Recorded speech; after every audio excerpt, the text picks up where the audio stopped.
Hey, welcome to this video. If you haven't seen the first part, you won't know what I'm talking about and you will basically spoil yourself. So check the first video before. I don't know how people does manage to put the video here. I'll try somehow. So basically at this moment we were in front of one mother bear, black bear, and two cubs. So our reaction was basically to look at what the hell of a situation it was, and it was quite funny. In the end, on the moment, she looked us right into the eyes, not the nose, not the head, not the hair, the eyes, and basically, at this moment, it was one of those moments you're 200% yourself, 200% of your capacity, mental speed, reflex, everything, thinking as a as a rifle, as fast as a rifle. But it was awesome. So she looked us into the eyes, came back to that teachment that our old master internet told us: not look into the eyes. So we did not look into the eyes, because if you look into the eyes, the bears, it means you want to fight, you want to oppose yourself, you want to do something. She will feel oppressed, aggressed, and then she can be aggressive, just to defend herself. That's basically how it works. So we looked on the right, like to the sea, like just as we were doing before, but like kept the bear in the visibility field, so you can know what to do. We had a bear spray. A bear spray is not a small thing. Like people think it's really useless, but I personally do think that it is, because one of our friends told us he made the experience of breathing in and he just couldn't breathe anymore. So anyway, it was back in the pocket, so I couldn't get it. I asked my friend Simon to give it to me, so he gave it to me. I was in the first line, so he was like step back, but so we were stepping back step by step, so really slowly, not being like fast, and but always watching where she was. And so basically we were not exactly looking at her, and then she disappeared. We were like, where is she? And like there is only one way, like the rocks are here and the rocks are here, there is the path, you need to go in front or back, that's it. So here's the issue: we saw her, like we understood that she went down the trees, down the hill, and so it was it was like, oh shit. So my friend just told me step back, and I was like, yeah, well, we gotta go in front. So at one moment we're gonna go need to be going in front. So let's try. I was walking in front. My friend was telling me pass, but didn't want you to pass as fast as I should have, because I wanted to know where the bear was and where the two cubs were. But here's the stop saying basically, Victor. So I was basically so I was working. We saw the two cubs like that climbing at the trees, but like climbing as if it was you going on your bed. So it was super fast and super easy for them. They were like super fast, super easy to do it, and they were even looking good, like cute and stuff, and we were like, oh my god. Well, going through trees, as we saw, is, as we read it before, is definitely not a solution. They're much more faster than us, and I did not see where the mom has disappeared, and I only see trees and greens, and I had in mind only one thing: just be aware. But I have one image in mind. It was the passage with the bear in the Hobbit #2. When he just appeared like rah, and I had this in mind, so I didn't want this to happen. But so so I kept going, and we saw that two walkers were basically on the same situation, but on the other side of the trail. So we told them, yeah, we can go. They're up there, and we just passed. And so what is the conclusion with this situation is that it's simple. We were 2 meters of the most dangerous situation we can probably get with a black bear with the cops, and it was just not being as aggressive, and they probably applied the classroom lessons they had with their mom when they will face human being in the trail. You go up the trees, the two cops go up the trees, and the mom goes down, and they just let us the path to get to the side. So how beautiful is this? Yeah, no, I have no word. Like you probably understood what I just say. I hope, and yeah, it. Damn, it is. Like you feel so alive at this moment, and so we kept going, and we saw on the next tree, like 10 trees later. I don't know how much trees it was, but like 50 meters later, we saw a gold eagle, and I took a picture of it. Like here's the picture. And it was really beautiful as well. So that's how we ended with this situation. And after that, we saw another bear. Like in the end, we saw six bears. Like three bear, male, young and old, one mom and two cubs. And the last bear was kind of funny. It was in one of the Alaskan campsites where we were doing a fire on the beach, and with our tent a bit behind into the woods, and we were just taking our dinner or something like that, or breakfast, I don't remember exactly, but we came back to the tent for any simple reason, and the bear was big. It was an old fat bear, black bear, just like aside our tent, and we were like, oh.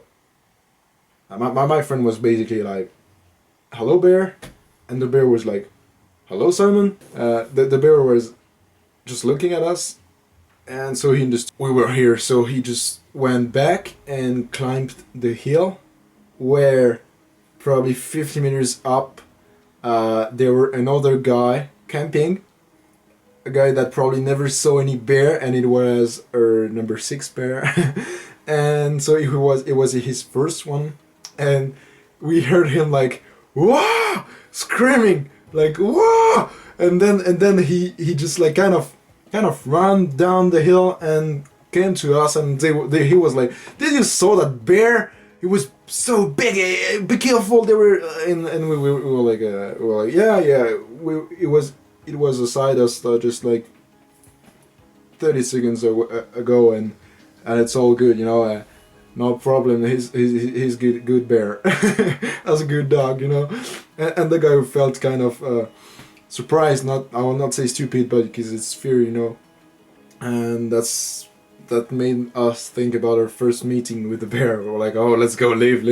But it's so funny, and like we were just like kind of joking about it, saying the guy, yeah, no problem. Yeah, he was basically with us, 30 seconds away. But the way we planned our trip, we thought it was going to be about 9 days, and we accidentally planned 8 days of food. And furthermore, it was 10 days hiking. So 2 days food missing. So we started to, like, we already had to go strongly on the food, you know, and so we just planned the food, like, and we ended with a cereal bar for lunch and a bit more for dinner, you know. And it was really hard. It plays so much on the mental health, and we were like sometimes really tired. And so I asked a girl on the trail. I had $50 or Canadian dollars, and I said, if you have anything like too much for you, I can give you this, and let's just deal with this. And so she'd say, yeah, I have nothing, but maybe one of my friends does. And like later in the day, we were enjoying the sea, the sun fall. I don't know if it's called this way, but it was so nice. I'll put some picture. And then the guy came. He say, "Oh, were you the guy looking for the food?" And I was like, "Yeah, yes." definitely. I was starving. And so he said, yeah, I was supposed to do the trail with one of my friends, so I brought the food for 2 person, but he didn't came in the end, so I have way too much. And we were like, oh my god, what's his name? His name was Jeff. Hey Jeff, thank you again. We will never forget this. And so we basically came to his campsite with some wood for the fire, and there were like a few Canadian friends with him. No one knew each other before, but like we did the trip all together afterwards, and so we did not wait 10 days. He brought us back with his car, and it was so beautiful. This guy has crepes. He had crème brûlée, lyophilisée. He was basically our life savior, as it is said in this book. And so we were just enjoying the trip, like non-planning, and so surprising stuff, and always new animals, new meetings, finding a person at the other that's I lost. I'm losing my English on this ending video, but you basically get the idea. It's so wonderful. You're lost in the middle of nowhere. You just basically find back the human relation, and the base, how fragile, how if you have no food, everything's gets worse. And but that's how nice is all hiking about, you know. Well, you can go hike and not being missing food, like it's just like kind of exceptional for me. But it was a feat into the wilderness, a feat into a step into nature, into Canadian wall. And I met some really awesome Canadian people. I remember Jack, Jeff. He was from the United States anyway, but I remember many of them, and I still have contact with them, which is really cool. Not talking all the day, but you know.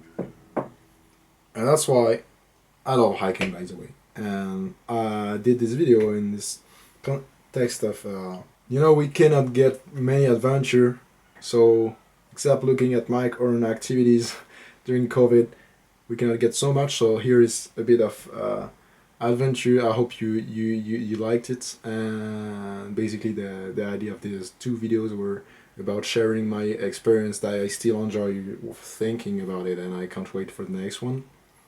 And yeah, I hope you enjoyed this video. That's what it was about. The Juan de Fuca Trail. Yeah, no words. That's it. Here is the idea, is to share, just to share. I hope you enjoyed the time listening or watching to this video, and I hope I made you travel for Juan de Fuca Trail throughout Vancouver Island, and my personal experience. And so I'll be forever grateful to the people I met there. I will be forever grateful for my friend Simon that brought me into this. It was the strongest, the biggest, and the more deep thing I did into the wilderness, and he knows how I love nature, and being into it, being every day so happy to contemplate, to see how beautiful nature is with the sun, or even during the night, you know, the stars, the sea, the bears, the eagle, the sea lions, the waterfalls, everything. Later we did so much in the lake. We found it. We swim in the lake by 5 degrees aside a glacier. So awesome. I have nothing to say else. I can't wait to go back to adventure. And I hope you loved this video. I hope you enjoyed it, and I hope it made you smile. I hope it still makes you smile, actually. And have a great one, and see you next time.